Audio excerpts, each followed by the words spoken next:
اللہ رب العالمین والصلاة والسلام علی اشرف الانبیاء والمرسلین محمد وعلی آلہ واصحابہ اجمعین ومن تبعهم بإحسان الی یوم الدین وبعد فعن ابی ذر رضی اللہ عنہ ان اناسا من اصحاب النبی صلی اللہ علیہ وسلم قالوا للنبی صلی اللہ علیہ وسلم یا رسول اللہ ذهب اہل الدثور بالاجور يصلون كما نصلي ويصومون كما نصوم ويتصدقون بفضول أموالهم قال أوليس قد جعل الله لكم ما تصدقون به إن بكل تسبيحة صدقة وكل تكبيرة صدقة وكل تحميدة صدقة وكل تحليلة صدقة وأمر بالمعروف صدقة ونهي عن المنكر صدقة وفي بضع أحدكم صدقة قالوا يا رسول الله أياتي أحدنا شهوته ويكون له فيها أجر قال أرأيتم لو وضعها في حرام أكان عليه فيها وزر فكذلك إذا وضعها في الحلال كان له أجر أخرجه مسلم۔ یہ 40 نووی کی 25ویں حدیث ہے، اور اس حدیث میں ذکر کی فضیلت بیان کی گئی ہے، اور ساتھ ہی نیک اعمال میں سبقت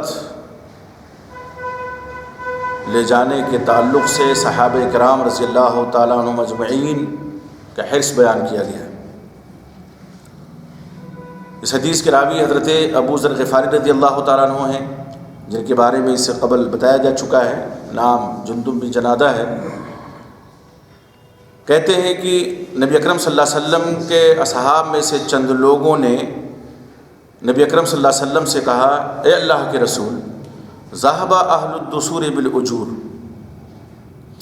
مالدار لوگ ثواب لے کر کے آگے بڑھ گئے، یصلون کما نصلی، وہ نماز پڑھتے ہیں جس طرح ہم نماز پڑھتے ہیں، ویصومون کما نصوم، اور روزہ رکھتے ہیں جیسے ہم روزہ رکھتے ہیں، ویتصدقون بفضول اموالہم، لیکن وہ اپنے زائد مالوں میں سے صدقہ دیتے ہیں۔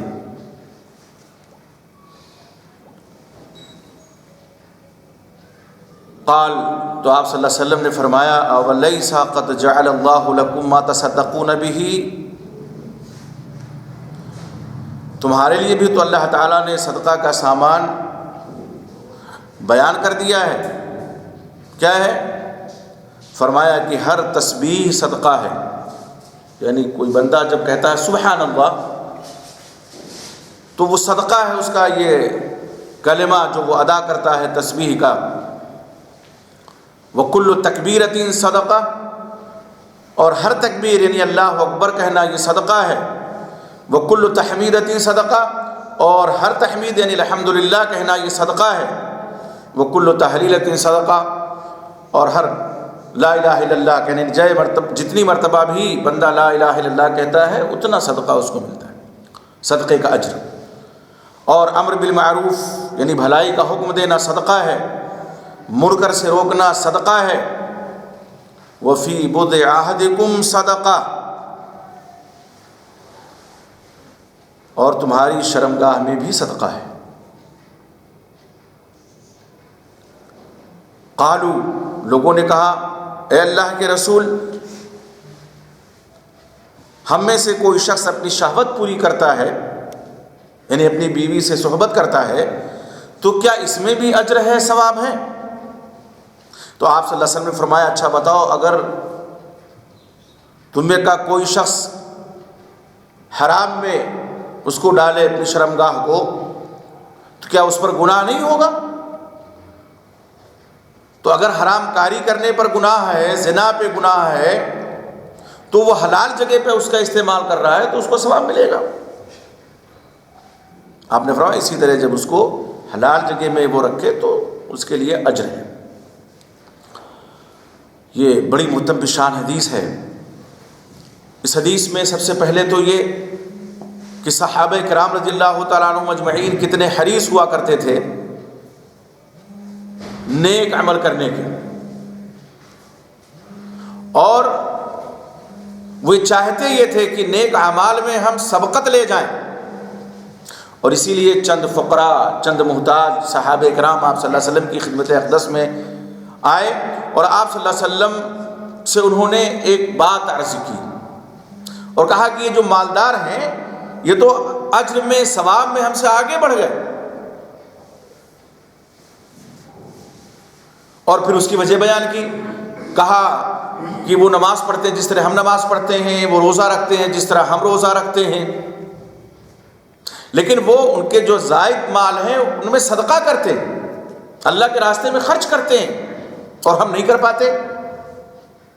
تو اللہ کے نبی محمد رسول اللہ صلی اللہ علیہ وسلم نے فرمایا کہ اللہ نے تمہارے لیے بھی صدقہ کا اجر رکھا ہے، اور پھر آپ صلی اللہ علیہ وسلم نے فرمایا کہ سبحان اللہ کہنا یہ صدقہ ہے، اللہ اکبر کہنا یہ صدقہ ہے، الحمدللہ کہنا یہ صدقہ ہے، لا الہ الا اللہ کہنا یہ صدقہ ہے، اور بھلی بات کا حکم دینا صدقہ ہے، منکر سے برائیوں سے روکنا یہ صدقہ ہے، یہاں تک کہ آپ صلی اللہ علیہ وسلم نے فرمایا کہ تمہاری شرمگاہ میں بھی صدقہ ہے۔ صحابہ کرام کو بڑا تعجب ہوا، اور باتوں پہ صحابہ کرام نے نہیں سوال کیا کہ سبحان اللہ کہنا صدقہ، الحمدللہ کہنا صدقہ، اللہ اکبر کہنا صدقہ، لا الہ الا اللہ کہنا صدقہ، امر بالمعروف صدقہ، نہی عن المنکر صدقہ۔ سوال کس پہ کیا؟ جب آپ نے فرمایا تمہاری شرمگاہ میں بھی صدقہ ہے۔ انہوں نے کہا اللہ کے رسول، ایک آدمی اپنی شہوت پوری کرتا ہے، اپنی بیوی سے ہم بستری کرتا ہے، صحبت کرتا ہے، اس میں بھی اس کو اجر ملے گا، ثواب ملے گا۔ آپ نے فرمایا کہ اگر وہ حرام جگہ اس کو رکھے، زنا کرے مطلب، تو کیا اس کو گناہ نہیں پڑے گا؟ ظاہر پڑے گا۔ تو جس طرح سے حرام جگہ رکھنے پر اسے گناہ پڑتا ہے، اس طرح حلال جگہ اگر اپنی شرمگاہ استعمال کرتا ہے تو اس کو اجر ملے گا، ثواب ملے گا۔ اللہ رب العزت کی رحمتیں بے کران دیکھیے تمام بندوں پہ اپنے، اور خصوصاً وہ بندے جو اگرچہ فقر و محتاجگی کے شکار ہیں، لیکن اگر وہ یہ عمل کرتے ہیں تو اللہ رب العزت کس طرح سے نوازتا ہے۔ یہ حضرت ابو ذر غفاری کی حدیث ہے۔ ایک روایت حضرت ابو ہریرہ رضی اللہ تعالیٰ عنہ سے مروی ہے، صحیح روایت ہے کہ صحابہ کرام فقراء محتاج ہی آپ صلی اللہ علیہ وسلم نے ان سے کہا کہ ہر فرض نماز کے بعد 33 مرتبہ سبحان اللہ کہتا ہے، 33 مرتبہ الحمدللہ کہتا ہے، اور 33 مرتبہ اللہ اکبر کہتا ہے۔ یہ کتنا ہو گیا؟ 99 مرتبہ ہو گیا، اور 100ویں مرتبہ میں لا الہ الا اللہ وحدہ لا شریک لہ لہ الملک و لہ الحمد وہو علی کل شیء قدیر۔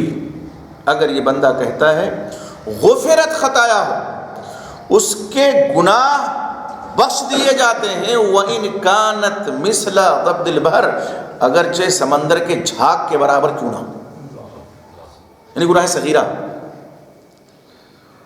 یہ کلمات ادا کرنے سے بندے کے گناہ چاہے سمندر کی جھاگ کے برابر کیوں نہ ہو بخش دیے جاتے ہیں۔ اللہ بندے کے گناہ بخش دیتا ہے جو ان کلمات کو ادا کرتا ہے فرض نماز کے بعد۔ تو دیکھیے صحابہ کرام نے جو مالداروں کے تعلق سے کہا آپ صلی اللہ علیہ وسلم سے، اس کا یہ مطلب نہیں تھا کہ وہ مالداروں سے حسد کرتے تھے، نعوذ باللہ۔ ان کا مقصد یہ تھا کہ اجر میں، ثواب میں اگر ہم آگے نہ بڑھ سکیں تو کم سے کم ان کے برابر ہو جائیں۔ اور آپ صلی اللہ علیہ وسلم نے ان کو ایسے کلمات بتلائے کہ جو یقیناً اگر وہ اور کیا انہوں نے یقیناً، اور جو بھی بندہ کرے گا کون اس سے سبقت لے جائے گا؟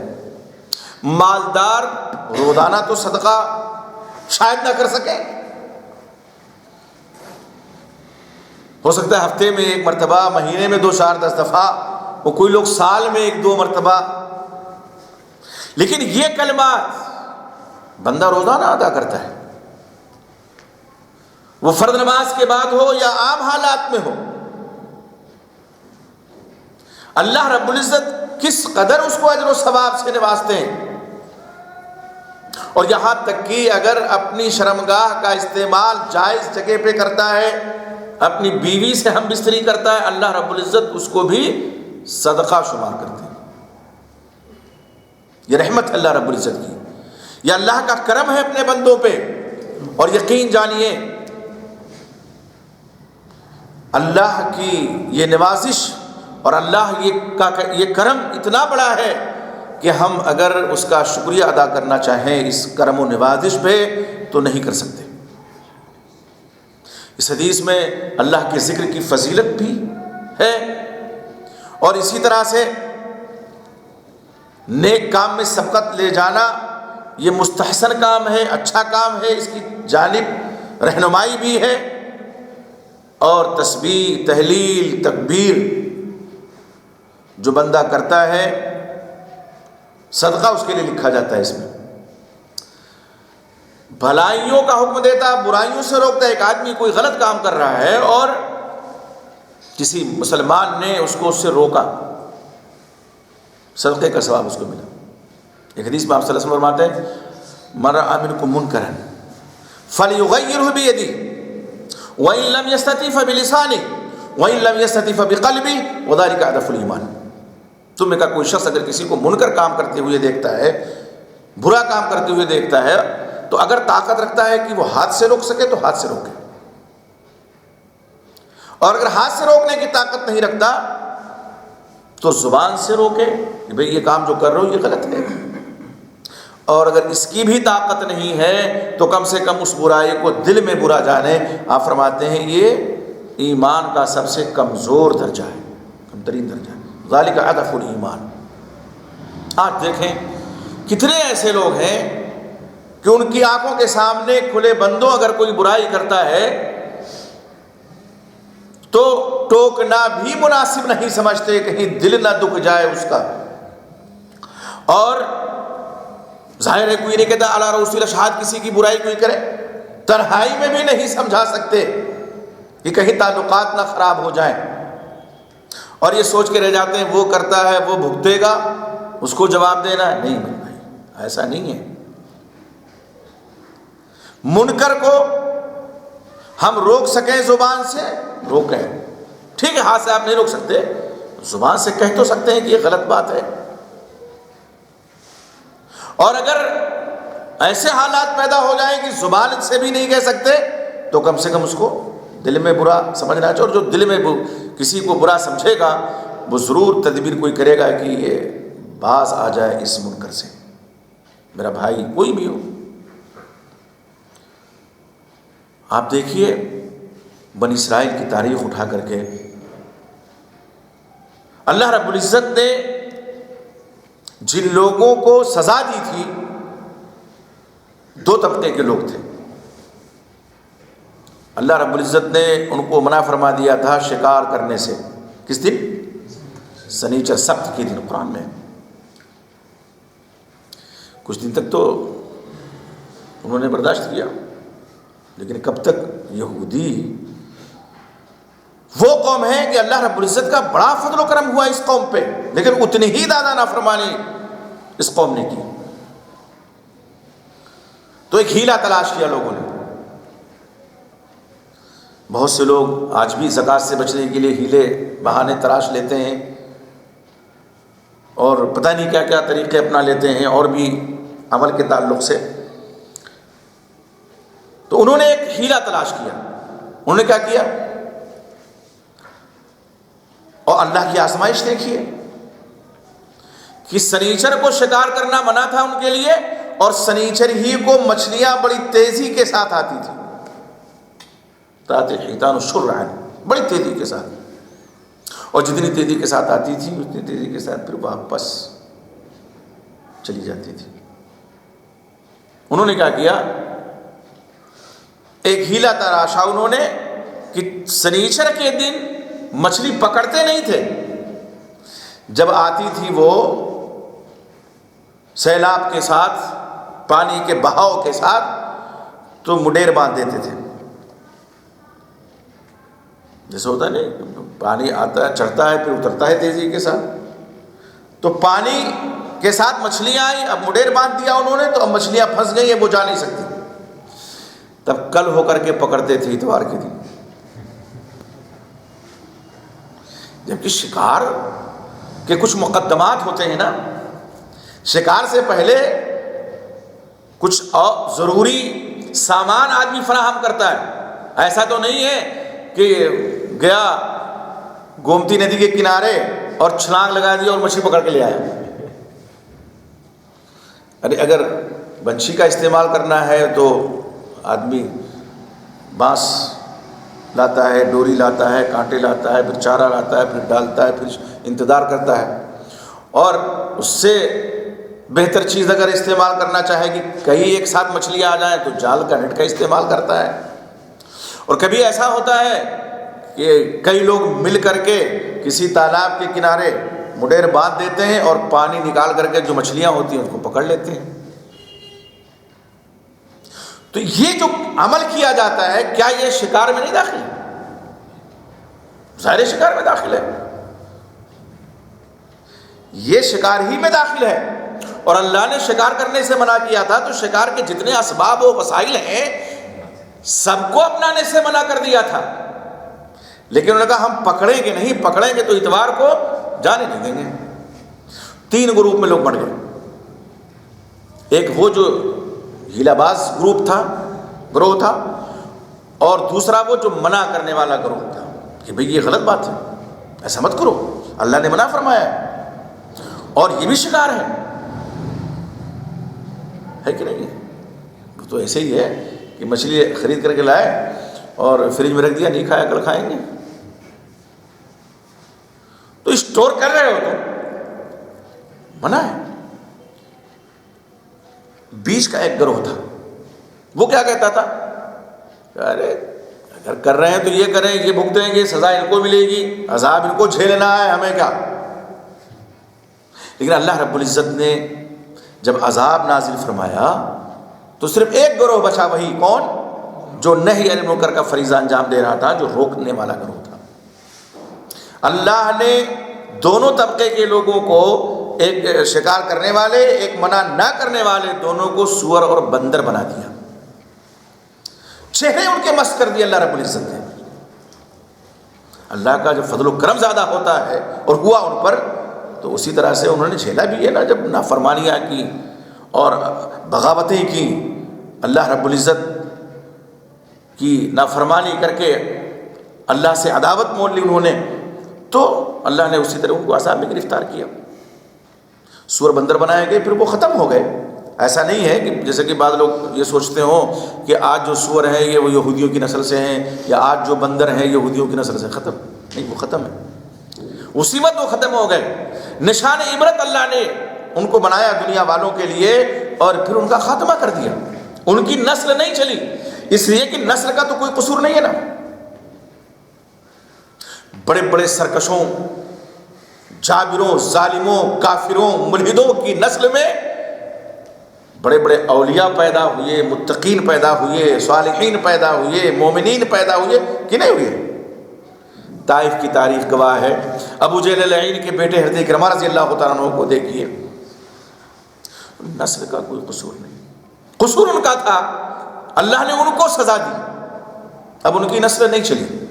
لیکن ہمارے لیے ظاہر ہے کہ عبرت کا مقام ہے سب کے لیے، رہتی دنیا تک کے انسانوں کے لیے، جو برائی کو برا بھی نہ سمجھیں، ظاہر ہے ان کو ٹٹولنا چاہیے کہ ہمارے سینے میں جو دھڑکتا ہوا دل ہے اس میں بھی ایمان بچا ہے کہ نہیں بچا ہے۔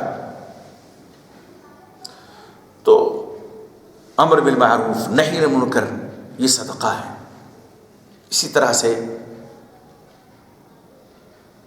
آدمی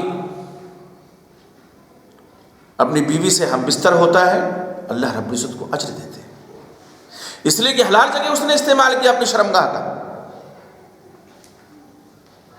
آپ دیکھیے اللہ کے نبی محمد رسول اللہ صلی اللہ علیہ وسلم اس معاشرے اور سماج کو کس طرح سے آپ نے پارسا اور پاک باز بنانے کی کوشش و کاوش فرمائی، اور ایک مثالی معاشرہ آپ صلی اللہ علیہ وسلم نے تشکیل دیا اپنے زمانے میں۔ ادنا بھی کوئی کسی پر شک و شبہ نہ کر سکے. یہاں تک وسائل اور طریقے آپ صلی اللہ علیہ وسلم نے اپنائے. ایک مرتبہ حضرت صفیہ رضی اللہ تعالیٰ عنہ ام المومنین آپ صلی اللہ علیہ وسلم سے ملاقات کی غرض سے آئیں. مسجد سے آپ نکل رہے تھے، اندھیرا تھا. دو صحابہ کرام کا گزر ہوا. آپ نے ان کو روکا. ایک خاتون کے ساتھ آپ تھے نا. آپ سے پاک بات ہستی اس دنیا ہست و بود میں کس کی ہو سکتی ہے؟ اور ان کو روک کر کے کہا ہادی امکم صفیہ، یہ تمہاری ماں صفیہ ہیں رضی اللہ تعالیٰ عنہ ام المومنین. دونوں صحابہ کرام نے کہا رسول ہم آپ پر شک کرتے ہیں کہ کوئی دوسری خاتون ہے آپ کے ساتھ میں بھی گفتگو. آپ نے فرمایا ان الشیطان یجری من الانسان مجری الدم، بے شک شیطان انسان کہ خون کی جو گردش ہے نا، گردش خون کی طرح سے انسان کے جسم میں رواں دواں ہے. وہ وسوسہ ڈال سکتا ہے، وہ ورغلا سکتا ہے، وہ شکوک و شبہات میں مبتلا کر سکتا ہے. کس طرح آپ صلی اللہ علیہ وسلم نے ایک سبق دیا اپنے اس عمل کے ذریعے سے صحابہ کرام کو کہ کوئی اگر شک میں مبتلا ہونے والا ہو تو پہلے اس کا شک دور کرو. حالانکہ آپ پر تو کوئی شک نہیں کر سکتا، یہ شیطان ہے، شیطان ورغلا سکتا ہے.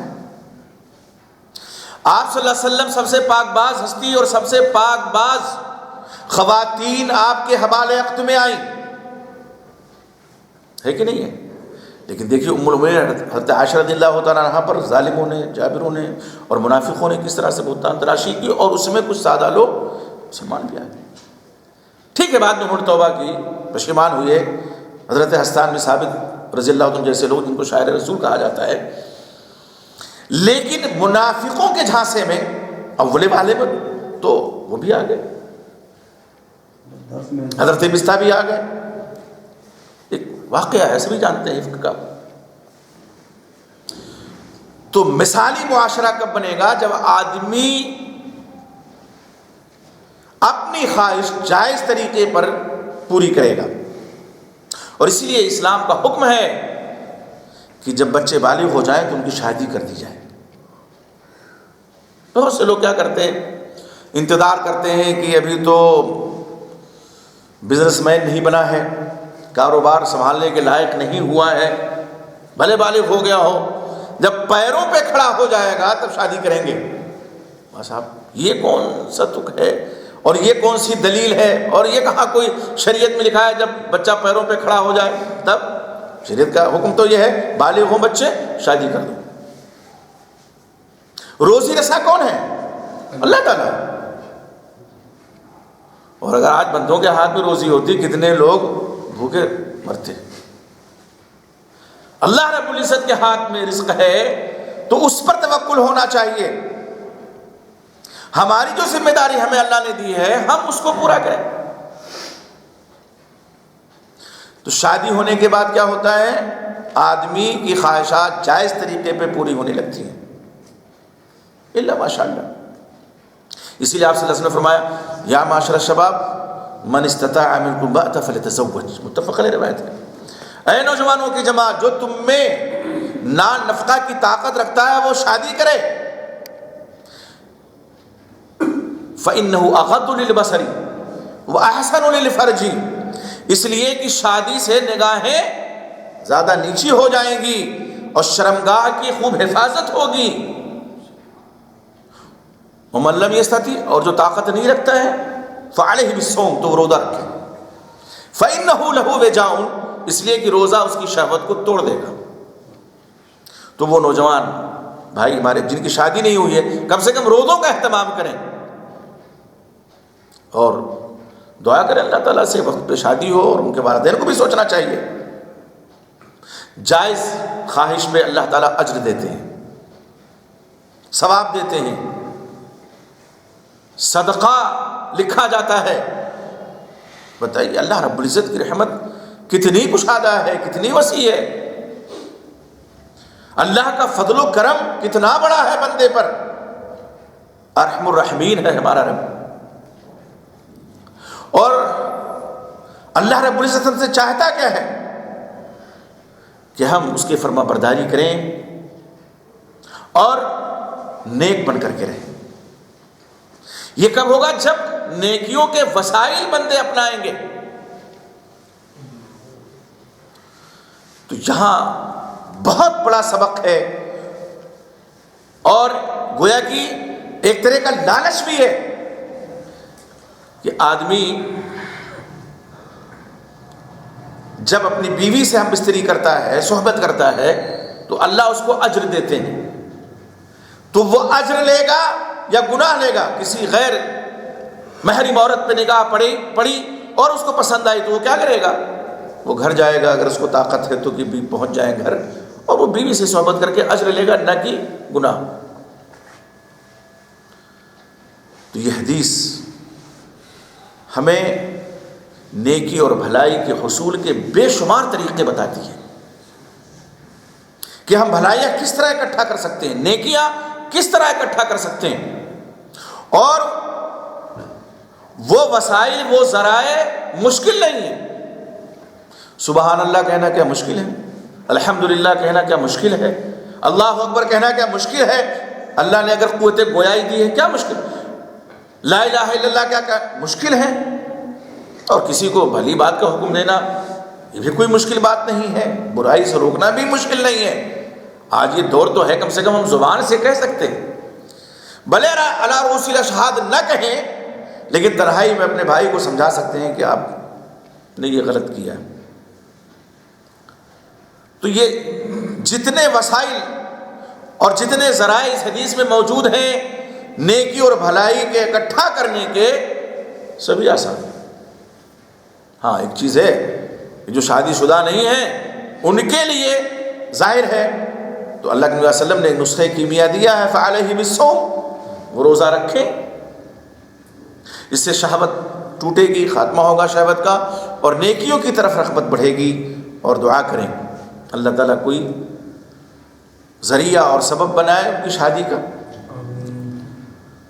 بہت واقعی آج جو ہم لوگوں نے جو سماج بنایا ہوا ہے، یہ ہمارا اپنا بنایا ہوا سماج ہے۔ اللہ رب العزت نے کوئی مشکل نہیں بنایا ہے نکاح کو، اور وہ نکاح کہ جس میں کم خرچ ہو سب سے بابرکت نکاح، آپ صلی اللہ علیہ وسلم فرماتے ہیں ان اعظم النکاح برکتاً ایسرہ مؤونہ، صحیح بخاری کی حدیث ہے، سب سے بابرکت نکاح وہ جس میں کم خرچ ہو۔ نکاح پڑھا دیں، کہتے ہیں دو ٹوک نکاح پڑھانا ہے، اس نے کر دیا۔ یہ سارا تام جھام جو کیا جاتا ہے، اسی کی وجہ سے پریشانی ہوتی ہے، اور کوئی وجہ نہیں۔ ہر لڑکی اپنا رزق لے کر کے آتی ہے۔ آج ہو سکتا ہے آپ سوچتے ہو کہ 2 ہی کمرے ہیں، لائیں گے تو کہاں بہو کو بٹھائیں گے، آپ رشتہ طے کیجئے، ہو سکتا ہے اللہ، اور یقیناً ہوتا ہے ایسا، اللہ وسائل پیدا کر دیتے ہیں، کمرہ اور بن جاتا ہے، اگر نیچے جگہ نہیں ہے تو اوپر بن جاتا ہے، اگر جگہ نیچے کم ہے، 2 ہی کمرے کی جگہ ہے تو اللہ اوپر بنوا دیتے ہیں۔ لیکن قدم بڑھائے بندہ، جب بندہ قدم بڑھاتا ہے تب رحمت الہی کا نزول ہوتا ہے۔ ہم قدم بڑھائیں نہیں، سوچ کے رہ جائیں کہ کیسے ہوگا، کیا ہوگا، تو کیا ہوگا، اپنا دل صرف جلائیں گے، کڑ کے جیئیں گے۔ یہ 2 ہی کمرے ہیں، لڑکا جوان ہو گیا ہے، کہاں لائیں بٹھائیں، اتنے بچے ہیں۔ تو جب یہ سوچتے رہیں گے تو خود کڑتے رہیں گے، اپنی صحت برباد کرتے رہیں گے، اور جب رشتہ مناسب تلاش کر کے اور رشتہ طے کر دیں گے تو انشاءاللہ ضرور کوئی نہ کوئی وسیلہ پیدا ہو جائے گا۔ اور یہ ایک دم تجربے کی بات ہے، سبھی لوگ تقریباً اس کو جانتے ہیں کہ جو لڑکی آتی ہے گھر میں بہو کی شکل میں، وہ اپنا رزق لے کر کے آتی ہے۔ اس لیے اس حدیث کو نظر میں رکھ کر کے نوجوانوں کو بھی سوچنا چاہیے، اور ان کے والدین کو بھی سوچنا چاہیے۔ اللہ تعالیٰ سب کو حسن عمل کی توفیق عطا فرمائے۔